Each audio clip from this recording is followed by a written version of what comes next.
কাল টাইগারদের বাঁচা মরার ম্যাচ, ক্যারিবিয়ানদেরও একই হিসেবের মারপ্যাচ।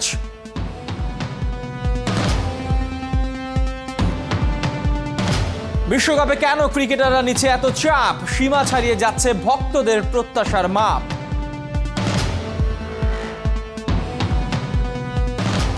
ভালোবাসা দিয়েই গোটা বিশ্ব জিতে নিলেন মার্গারিটা মামুন, বাংলাদেশিদেরও একই উপদেশ দিলেন। শ্রীলঙ্কায় ফুটবলাররা বাজি ধরতে চান, জীবন শুরু করে দিয়েছে মাঠের অনুশীলন।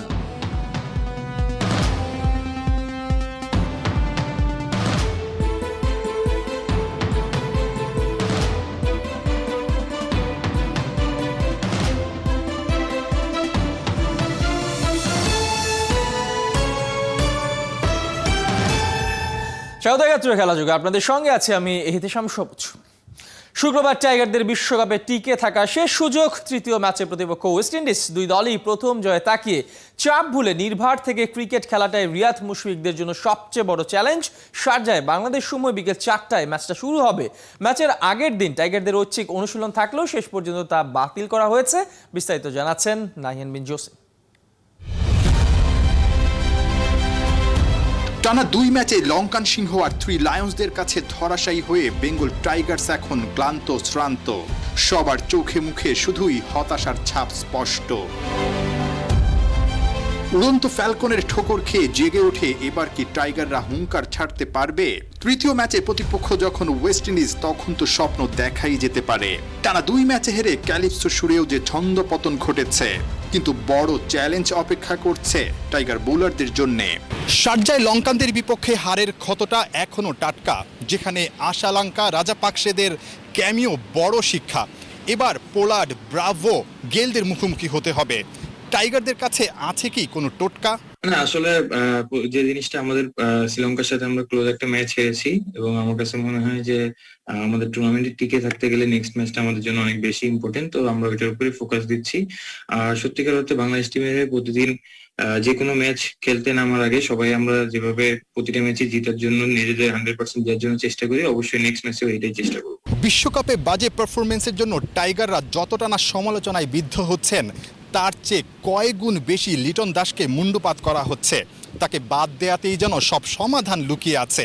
শেষ পর্যন্ত টিম ম্যানেজমেন্টও হয়তো সেই পথেই হাঁটছে। তাই তো টানা 10 ম্যাচ খেলা লিটন দাসকে বাদ দিয়ে এই ম্যাচে অর্থাৎ ওয়েস্ট ইন্ডিজের বিপক্ষে শেষ পর্যন্ত সৌম্য সরকারকেই হয়তো সুযোগ দেয়া হচ্ছে।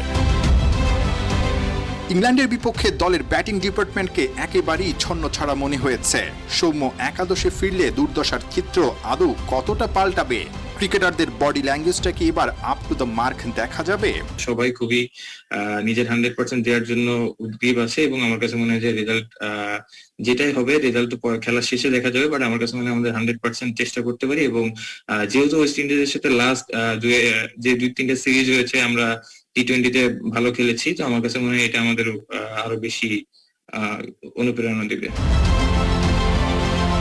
ওয়েস্ট ইন্ডিজের বিপক্ষে এই ম্যাচের আগে স্মৃতি হয়তো টাইগারদের সেই 2007 সালে ফিরিয়ে নিয়ে যাবে। ওই আসরেই ক্যারিবিয়ানদের বিপক্ষে টি-20-র বিশ্বমঞ্চে মূল পর্বে টাইগাররা একমাত্র জয় পেয়েছে। রিয়াদ মুশফিকরা দুঃসময়ে আরও একটা জয়ের কাব্য লিখতে পারবে তো? নাহিয়ান বিন জসিম, 71, দুবাই, ইউএই। মাঠে পারফরমেন্সে ভাটা পড়েছে টাইগারদের, আত্মবিশ্বাস তলিয়ে যাচ্ছে আরব সাগরে। সুপার 12-এ একটা ম্যাচ কি জিততে পারবে সোনার বাংলা? চাপে থাকা ওয়েস্ট ইন্ডিজের বিপক্ষে শুক্রবার বড় সুযোগ।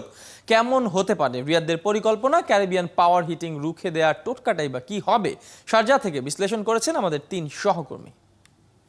এই তো সেদিন টানা 3টা টি-20 সিরিজ জয়, র্যাঙ্কিংয়ে 10 থেকে 6 প্রমোশন বাংলাদেশের। অথচ বিশ্বকাপে বেহাল টাইগাররা, র্যাঙ্কিংয়ে অবনতি 8-এ চলে গেছে। বিশ্বকাপে আর যে বাকি 3 ম্যাচ আছে সেখানে বাজে পারফরমেন্স, হয়তো আগের যে রেকর্ড, আগের যে অবস্থান ছিল 10, সেটাও হয়তো আরও বাজে অবস্থায় চলে যাবে, আরও নিচে পড়ে যাবে। কি মনে হয় দলের মধ্যে মোরালি দলের অবস্থা কি? আমার কাছে মনে হয় যে বাংলাদেশ দল তাদের নিকট অতীতে যে কয়েকটা বাজে সময় ছিল তার মধ্যে সবচেয়ে বাজে একটা সময় পার করছে এই মুহূর্তে। আমি শুধু কয়েকটা ব্যাপার বলবো যে গত 1-2 দিনে কিন্তু সোশ্যাল মিডিয়া আমরা খেয়াল করেছি ক্রিকেটারদের আত্মীয় স্বজনরা অনেকটা আক্রমণাত্মক হয়ে উঠেছে। সাকিব আল হাসানের স্ত্রী 2জন ক্রিকেটারকে ইঙ্গিত করে তিনি একটা পোস্ট দিয়েছেন, সেটা নিয়ে অনেক আলোচনা সমালোচনা হচ্ছে। একই সাথে তার কাউন্টারে মাশরাফি বিন মুর্তজার ছোট ভাই তিনিও পোস্ট করেছেন। তো এই ব্যাপারগুলো কিন্তু দিন শেষে ক্রিকেটারদের ব্যাক অফ দ্য মাইন্ডে কাজ করে। আমার কথা হচ্ছে যে সাকিব, মাশরাফি, তামিম কেউ কিন্তু কারো থেকে খুব দূরে না।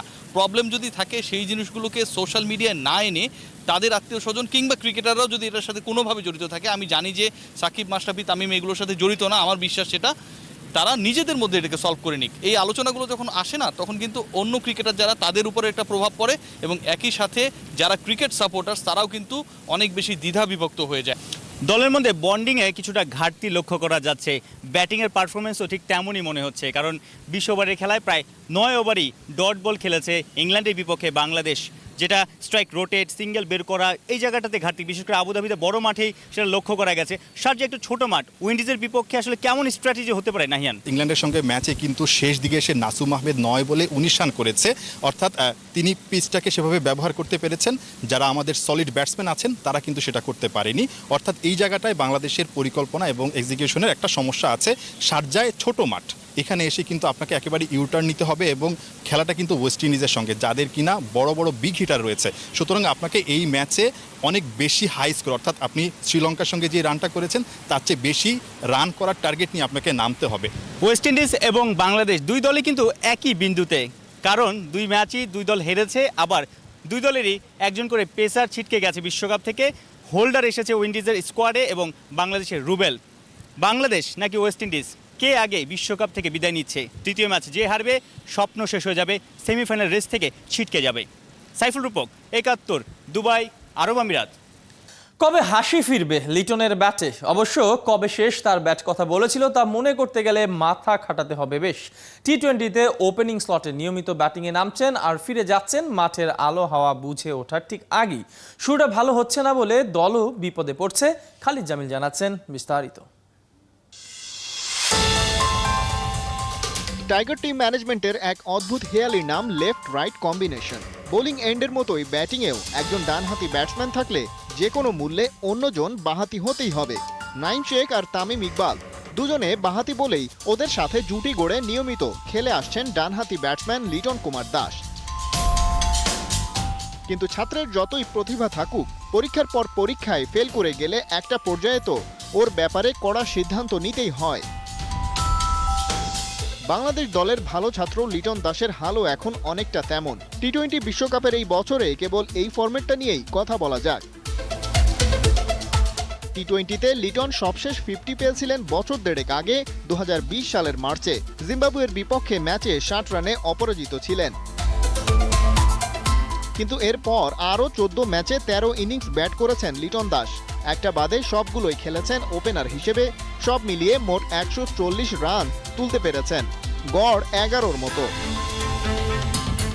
হার্ড হিটিং টি-20র এই জামানায় একজন ওপেনারের এমন পরিসংখ্যান দেখে যদি কারো চোখ কপালে না ওঠে, তবে তার ওই চোখ অথবা কপাল কোনো একখানে অন্তত সমস্যা তো আছেই।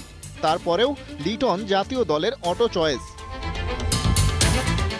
টি-20তে লিটনের প্রিয় প্রতিপক্ষ হিসেবে জিম্বাবুয়েকেই পিক করতে হবে, কারণ অর্থাভাব আর রাজনীতিতে জর্জর এই দেশটার বিপক্ষে লিটনের এভারেজ রান সবচেয়ে ভালো। প্রায় 50 গড়ে জিম্বাবুয়ের বিপক্ষে 150-র মতো স্ট্রাইক রেটে ব্যাট করেছেন লিটন। কিন্তু প্রতিপক্ষ যত কঠিন হয়েছে, লিটনের এভারেজের গ্রাফ নেমেছে তত নিচের দিকে, এক পর্যায়ে গিয়ে ঠেকেছে তলানিতে। এখানে তাই সবচেয়ে বড় প্রশ্ন, লিটন জিম্বাবুয়ে স্পেশালিস্ট হতেই পারেন, কিন্তু বাংলাদেশের কি কেবল ওই একটা দেশের বিপক্ষে জিতলেই চলবে? প্রশ্নটা যখন টিম ম্যানেজমেন্টের সামনে তোলা হয়, তখন তার পিঠে পাল্টা প্রশ্নও তো ওঠে। ডানহাতি ওপেনার লিটন দাসের বিকল্প নাই, তাই ওর কাছ থেকে যা পাওয়া যায় তা নিয়েই সন্তুষ্ট থাকা চাই। অথচ ঘরোয়া ক্রিকেটে টপ অর্ডারে ব্যাট করা আফিফ মাহদিরা জাতীয় দলে এসে ব্যাট করছেন রীতিমতো টেইলেন্ডার হিসেবে। টপ অর্ডারের ব্যর্থতার দিনে নাসুমের মতো স্পেশালিস্ট বোলারকেও 9 বলে 19 রানের অপরাজিত ইনিংস খেলতে হয়। স্কোর কার্ডটা যেন একটু ভদ্র দেখায়। তারপরেও টপ অর্ডারে বারবার বাংলাদেশকে ডোবানো লিটন দাস থেকে যান অটো চয়েস হিসেবেই। খালিদ জামিল, 71। মনের ভেতর দহন চলছে বাংলাদেশের ভক্তদের। টানা হার বিষিয়ে তুলছে সবাইকে। কট্টর সমর্থকদের হৃদয় হচ্ছে রক্তক্ষরণ। অনেকেই হয়তো ক্রিকেটারদের কাছে বলতে চাইছেন অনেক কিছু। ভক্তদের সেই না বলা কথাগুলোই বাংলাদেশ ক্রিকেট টিমকে, বলছেন নাজমুল রানা।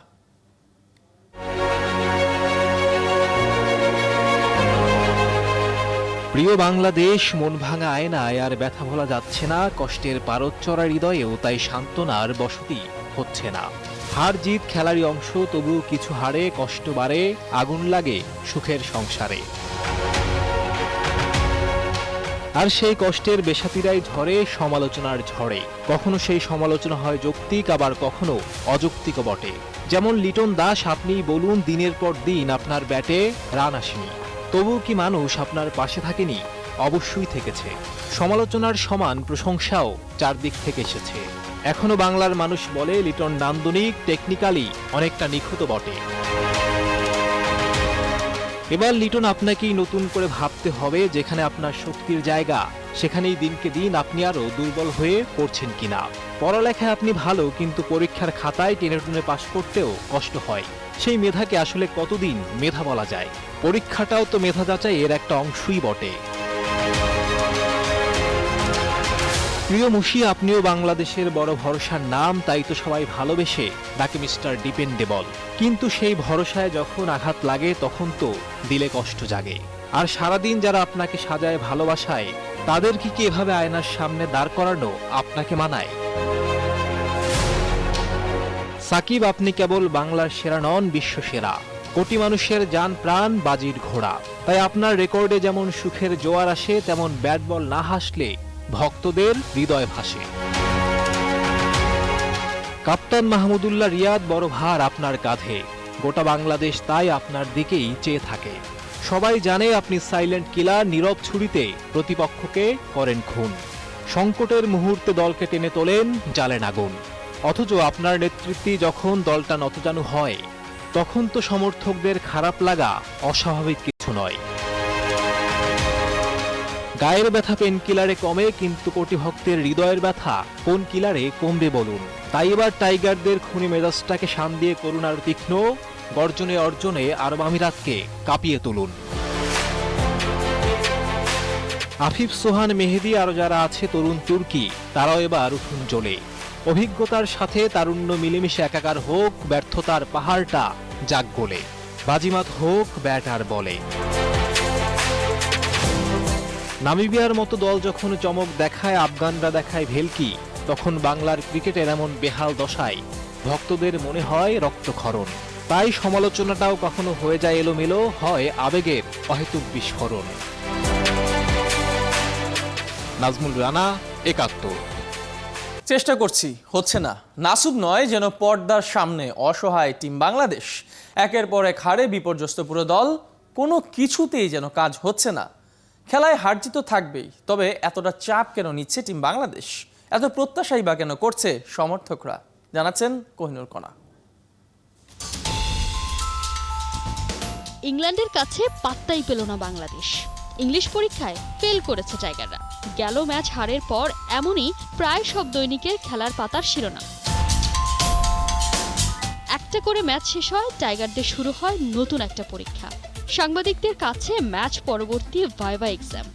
এ যেন মৃত্যুর পর কঠিন সেই সওয়াল জবাবের মুহূর্ত। ক্রিকেটারদের উপর্যুপরি তাতিয়ে দিয়ে এরপর খেলাটা গড়ায় সোশ্যাল মিডিয়ায়। কেউ পেইন কিলার খায়, কেউ বা আবার আয়না দেখার নিয়ম শেখায়। পরিস্থিতি এতটাই বেগতিক, ইংল্যান্ডের বিপক্ষে হেরে সামনে আসতে হয় নাসুমকে। আদিল রশিদকে বেদম পিটিয়ে আসা ছেলেটা হয়ে যায় বড্ড অসহায়। সব দায় মাথায় নিয়ে বলতে হয়, চেষ্টা করছি তো, পারছি না, হচ্ছে না। অবশ্য এই দেশে তো জিপিএ 5 কিংবা বিসিএস ক্যাডার হতে না পারলে অপমানের ভয়ে বেছে নিতে হয় মৃত্যুর পথ। এটাই তো আমাদের সংস্কৃতি। আচ্ছা, সবকিছু কি এত সহজ? র্যাঙ্কিংয়ে 1 নম্বরে থাকা দলটা, যারা ডিফেন্ডিং চ্যাম্পিয়ন ওয়েস্ট ইন্ডিজকে 55 রানে অল আউট করে বিশ্বকাপ শুরু করেছে, তারা কেন বাংলাদেশকে পাত্তা দেবে? তারা কেন বাংলাদেশের চেয়ে খারাপ খেলবে? মর্গানের দলকে ভূতে পেয়েছে? ভেবে দেখেছেন কখনো টি-20তে কোথায় দাঁড়িয়ে দেশটা? বিশ্বকাপের জন্য ঠিক কতটা প্রস্তুত বাংলাদেশ? কোথায় খেলে তারা? কোন উইকেটে কাদের বিপক্ষে পারফর্ম করে? বছরে কয়টা ভালো দল বাংলাদেশের সাথে সিরিজ খেলে? ইংল্যান্ডের সাথে এক ম্যাচ খেলতেই তো অপেক্ষা করতে হয়েছে প্রায় 17 বছর। যদি গ্রুপ 2-তে পড়তো তবে তো অপেক্ষাটা লম্বা হতো আরো। ক্রিকেটাররা মাঠে পারফর্ম করতে পারছেন না, তাদের শরীরী ভাষাই বলছে ঠিক চলছে না কোনো কিছু। টানায় হারের কষ্ট ওদের চেয়ে ভালো কে জানে। তবে আমরা যা করছি সেটা কি ঠিক? সমালোচনা তো হতেই পারে, তাই বলে এইভাবে এমন করে জয় ছাড়া আর কিচ্ছু ভাবতে পারি না আমরা? যদি সত্যি ক্রিকেট আর ক্রিকেটারদের ভালোবাসি তবে কেন দেনা পাওনার এত হিসাব? আবুধাবিতে আরও একটা ম্যাচ আছে, আপনারা কি দেখতে আসবেন? অবশ্যই অবশ্যই, কারণ বাংলাদেশ যদিও খারাপ খেলে আমরা তাদের প্রতি যে ভালোবাসাটা এটা অবশ্যই প্রকাশ করতে হবে এবং আমরা অবিরাম সাপোর্ট দিয়ে যাব। তবে তাই হোক, নিন্দা নয়, ঝরে পড়ুক অবিরাম ভালোবাসার ঝর্ণাধারা। টাইগার ক্রিকেটের প্রতি এই ভালোবাসাটা হোক নিখাদ, নির্জলা খাঁটি। সব সমালোচনার মুখে ছাই চাপা দিয়ে একবার বলুন না, হারলেও বাংলাদেশ, জিতলেও বাংলাদেশ। কোহিনুর কণা, ৭১। ঘরের মেয়ে ঘরে ফিরেছে, স্বর্ণকন্যা গোল্ড মেডেল নিয়ে এসেছে। রিও অলিম্পিকে স্বর্ণ জেতা বাংলাদেশি বংশোদ্ভূত মার্গারিটা মামুন বাংলাদেশে এসে খেলাযোগের সঙ্গে দীর্ঘ সময় আড্ডায় মেতেছেন। জানিয়েছেন বাংলাদেশকে কতটা ভালোবাসেন, এই দেশ আর দেশের ক্রীড়াবিদদের নিয়ে কিভাবে কাজ করতে চান, কেন অলিম্পিকে পদক পাবার পর রাশিয়ার পাশাপাশি নিজেকে পরিচিত করেছিলেন একজন বাংলাদেশি হিসেবে। আজ থাকছে তার চতুর্থ পর্ব।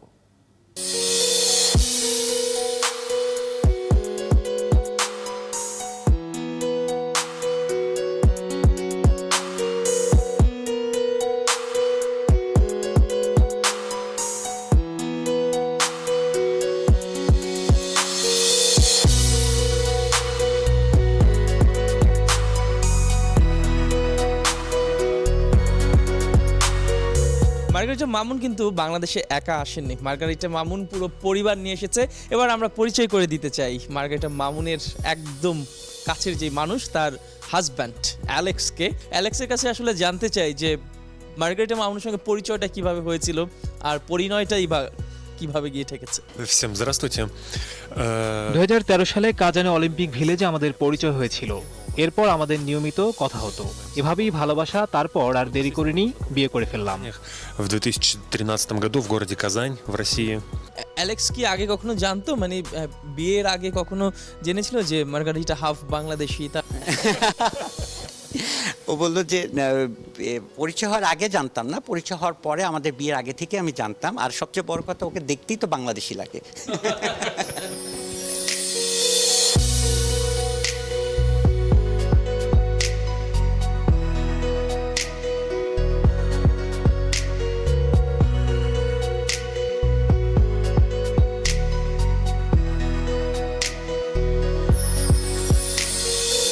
সবাইকে অসংখ্য ধন্যবাদ।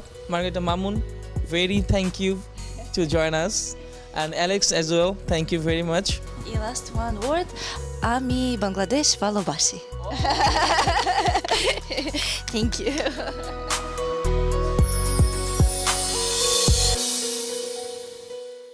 জাতীয় জিমন্যাস্টিক্স প্রতিযোগিতার প্রথম দিনে পদকের দেখা পায়নি বাংলাদেশ। সেদিকে শ্রীলঙ্কায় 4 জাতি টুর্নামেন্টকে সামনে রেখে শুরু করে দিয়েছে মাঠের অনুশীলন।